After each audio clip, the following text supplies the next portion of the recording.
भारतातली 206 फूट उंच असलेली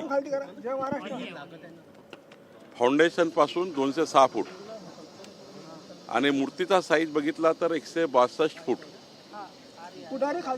अशी हनुमंतरायाची मूर्ती विराजमान झालेली आहे। आता मूर्तीचे जे अंतिम काम आहे ते सुरू आहे।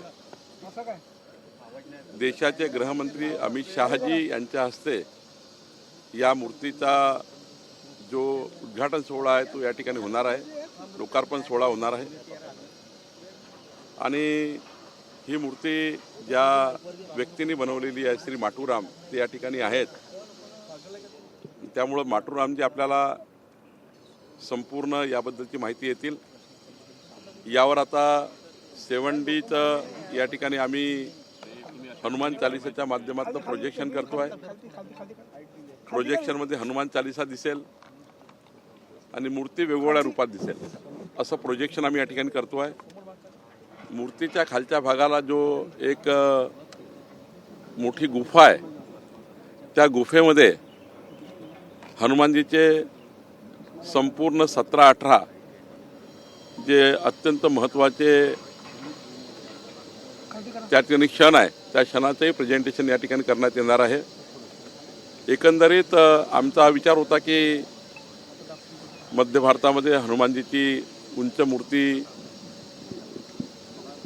भाविकांना आशीर्वाद देण्याकरता या ठिकाणी असावी। ती मूर्ती आता पूर्णत्वास जाते आहे। मी राज्याचे मुख्यमंत्री देवेंद्र फडणवीसजी, माननीय नितीन गडकरीजी, एकनाथ शिंदेजी, सुनेत्रा पवारजी या सर्वांनी आणि खास करून माननीय देवेंद्रजीचा संकल्प होता की या ठिकाणी एक धर्मकार्य, संस्कार कार्य झालं पाहिजे।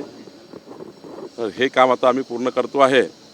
मला वाटतं की जून महिन्यामध्ये याचं उद्घाटन होईल। पूर्व विदर्भामध्ये अनेक पर्यटन स्थळ, मात्र अशा पद्धतीचं धार्मिक स्थळ आणि थोडा युनिक कन्सेप्ट होता, तो या निमित्तानं जे नागपुरात किंवा विदर्भात पर्यटक येतात त्यांच्यासाठी भरून निघणार आहे। या ठिकाणी आई महालक्ष्मी जगदंबेचं 700 वर्ष पुरातन अनादिकालापासून आई महालक्ष्मीचं संस्थान आहे। या ठिकाणी 3-4 महत्त्वाच्या बाबी आपण केलेल्या आहे। एक तर भारतीय विद्याभवन ट्रस्टच्या माध्यमातून रामायण कल्चरल सेंटर, भारत माता मंडपम या ठिकाणी आता एक 7D सायक्लोरामा थिएटर या ठिकाणी येणार आहे, ज्यामध्ये वीज प्रकल्पातून वीज कशी तयार होते, ती कशी ट्रान्समिट होते, कशी डिस्ट्रीब्यूट होतं याचं एक प्रेझेंटेशन असणार आहे। ते सायंटिफिक लेवलचं असणार आहे। जगाचा टूर 32 देशातून फिरून आलो असा एक टूर अरेंज केला जाणार आहे। या ठिकाणी ॲडव्हेंचर पार्क होत आहे, चिल्ड्रन किड झोन होते आहे, बोटिंगचा एक मोठा प्रकल्प आम्ही सुरू करतो आहे, एक हाऊस बोट या ठिकाणी करण्याचा विचार करतो आहे, रेस्टॉरंट बोट तयार करण्याचा विचार करतो आहे, 350 एकरचा तलाव आहे। एवढंच नाही, ते एक स्किल युनिव्हर्सिटी, 500 मुलांना residential school university, skill university म्हणजे मुलांना जगातलं सर्वात चांगलं प्रशिक्षण देणे, ॲडव्हान्स प्रशिक्षण देणे आणि जॉब क्रिएशन करता सेंटर बनवणे, हे सुद्धा आम्ही या ठिकाणी करतो आहे। 500 मुलामुलींचं हॉस्टेल आम्ही या ठिकाणी बांधतो आहे। आमचे या ठिकाणी अजून त्या ठिकाणी महत्त्वाचे प्रकल्प आहेत। एक 800 मुलांना 1 रुपया शाळा शिकवणारी शाळा, CBSE शिक्षण आणि स्टेटचं शिक्षण 800 मुलांना 1 रुपयात आम्ही देतो आहे। असे अनेक प्रकल्प आपण बघितलं असेल। आता राज्यस्तरीय कबड्डी स्पर्धा झाली, असे स्पोर्ट असतील, हेल्थ असेल, आरोग्य असेल, शिक्षण असेल, स्किल युनिव्हर्सिटी असेल। या ठिकाणी एक लायब्ररी जी होते आहे, 3 लाख पुस्तकाची लायब्ररी, ज्यामध्ये वेदापासून तर आर्यापर्यंत या देशाचा इतिहास, महामानव डॉक्टर बाबासाहेब आंबेडकरजींच्या संविधानातनं त्या ठिकाणी आपल्याला जे मिळालं ते, आणि 3 लाख पुस्तकाची एक लायब्ररी या ठिकाणी येत आहे। त्याचं काम NBT नॅशनल बुक डेपो करत आहे। त्यामुळे इकडे लायब्ररीच्या माध्यमातून एज्युकेशन, स्किल युनिव्हर्सिटीच्या माध्यमातून स्किल, हेल्थच्या माध्यमातून मोठ्या प्रमाणावर या ठिकाणी कॅम्प आणि एज्युकेशनच्या माध्यमातून आम्ही 800 मुलांना शाळा आणि पुढच्या काळामध्ये एक अनाथालय आणि वृद्धाश्रम या ठिकाणी व्हावं, ही योजना आमची आहे। सर, एकूणच पंतप्रधान नरेंद्र मोदीजींनी जे आव्हान केलं त्यानंतर आता राज ठाकरे असो, बाळासाहेब थोरात असो यांच्याकडून टीका केली जाते की भारताची अर्थव्यवस्था जी आहे ती ढासळलेली आहे. राज ठाकरे यांनी मोदीजींना पत्र सुद्धा लिहिलंय. बाळासाहेब थोरात आणि जे कोणी टीका करतात त्यांना माझा सवाल आहे की महात्मा गांधीजींनी स्वदेशीचा नारा दिला होता. स्वदेशीचा नारा पुढे नेणे काही चूक असेल तर मला त्यांनी सांगावं. मोदीजींनी काय म्हटलं की स्वदेशीचा वापर जास्त करा. पेट्रोल डिझेलचा पर्याय काय तर इथेनॉल आहे जे देशामध्ये बनतं. विजेचा पर्याय गॅस सिलेंडरचा पर्याय काय तर आपल्या देशामध्ये सोलर शेगडी आहे. सोलरवर 12 तास वीज देणारी इलेक्ट्रिकल शेगडीमध्ये स्वयंपाक तयार होऊ शकतो. गॅस सिलेंडर 50% कमी करता येतं. या ठिकाणी सोनं चांदी विदेशातनं आयात करण्याऐवजी आपल्या देशातलं सोनं चांदीच त्या ठिकाणी आपल्या फिरलं पाहिजे. विदेशात पैसे देऊन काय उपयोग आहे. स्वदेशीचा नारा हा अनादी कालापासून आपल्या पूर्वजांनी दिला आणि आता माननीय मोदीजींनी दिला आणि महात्मा गांधीजींनी हाच नारा दिला होता. तर महात्मा गांधीवर टीका करतील का बाळासाहेब थोरात आणि विरोधक. शेवटी मोदीजींनी सांगितलं तेच महात्मा गांधीजींनी म्हटलं होतं, तेच त्या ठिकाणी आपल्या पूर्वजांनी सांगितलं आहे. मला असं वाटतं याच्यामध्ये हे राजकारण करू नये. जनतेला पुन्हा काउन्सिलिंग केलं पाहिजे. हां ठीक आहे, काही आम्ही आमच्या वाहनात कटोती केली पाहिजे का तर आम्ही कटोती करू. जर वाटलं तर आम्ही कटोती करू. काही लोकांच्या टीका होता की मंत्र्यांनी आपल्या गाड्या कमी केल्या पाहिजे. आम्ही त्याच्या ठिकाणी काही असं नाही की आम्ही करणार नाही. तर त्या ठिकाणी नुसतं विरोधासाठी विरोध करू नका.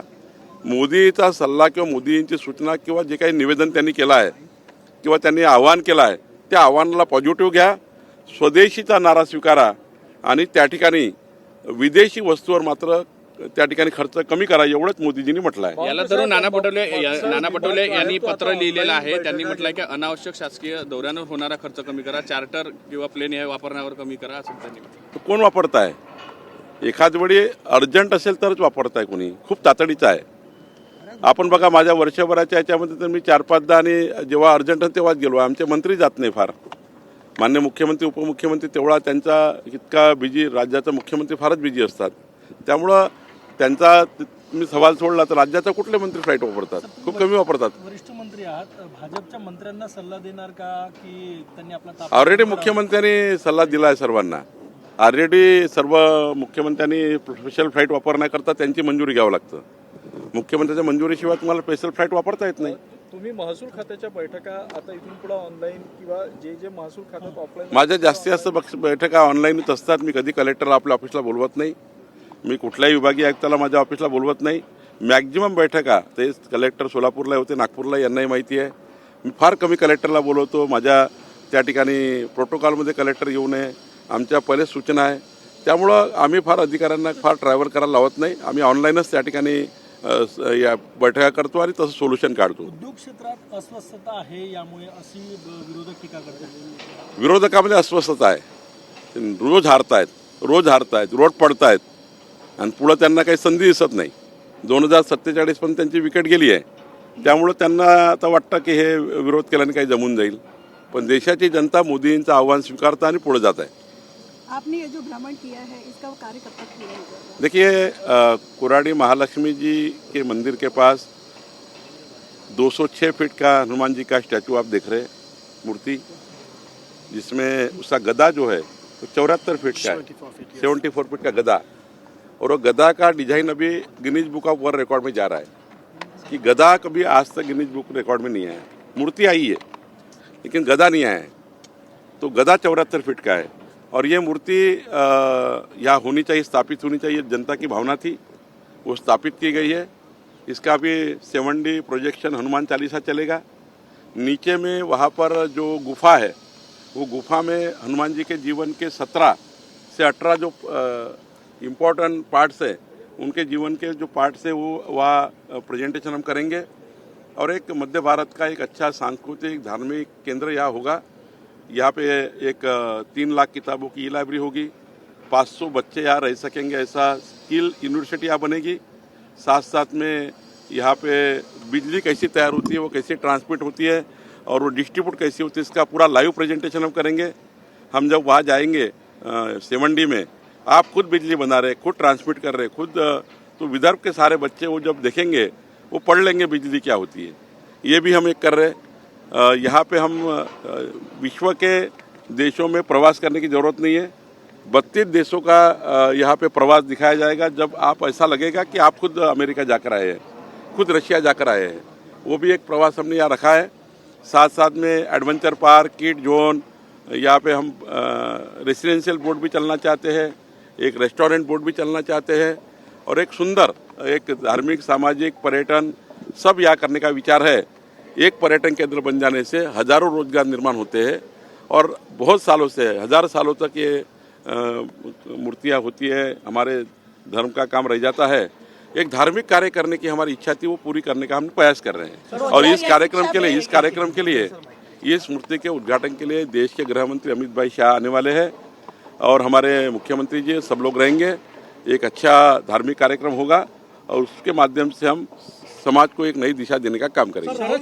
शरद पवारांचं एक पोस्ट आहे, ते म्हटले की कृषी तज्ञ, अर्थतज्ञांना एकत्र बसवून देशातल्या सरकारने यावर मार्ग काढायला पाहिजे, गांभीर्याची परिस्थिती आहे सध्या. नाही, काही गांभीर्याची परिस्थिती नाही. आमचे प्रधानमंत्री सर्व सेक्टरच्या सर्व लोकांना सोबत घेऊन काम करतात आहे.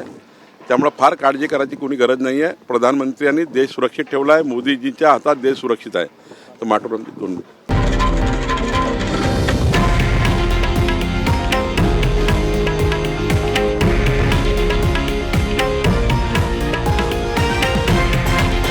हे आहे देशातील नंबर 1 न्यूज नेटवर्क आणि आपण पाहत आहात TV9 मराठी, एकमेव.